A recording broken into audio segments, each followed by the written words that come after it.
后来乡亲啊，包括今仔日在内，这个确诊的病例连续天拢破百。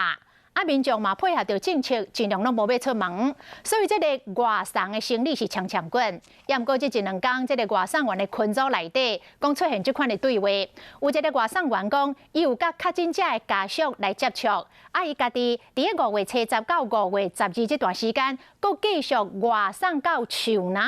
伊讲伊真烦恼，会将做防疫的破空，所以主动来通报着公司。加在采检了后是阴性，无畏着病毒。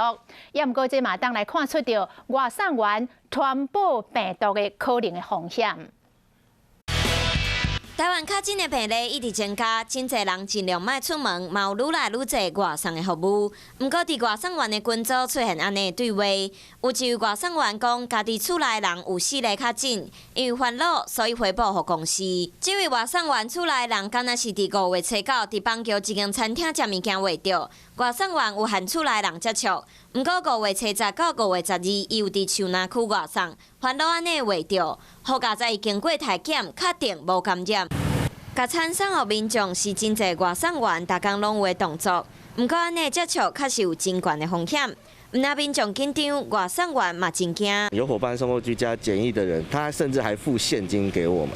几天前，我们就希望政府能够积极的协助我们外送员，包括无接触送餐现金不要禁止现金支付的这些动作。着送本酒精要是烦恼，为着减少风险，通市长郑文灿就宣布大楼要设定外送区。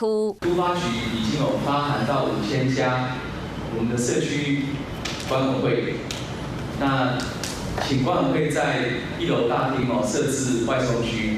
另外，外送平台业者嘛规定，外送员身体若无爽快，就莫上班。民众食物件进前嘛要洗手，拢会使减少胃着的风险。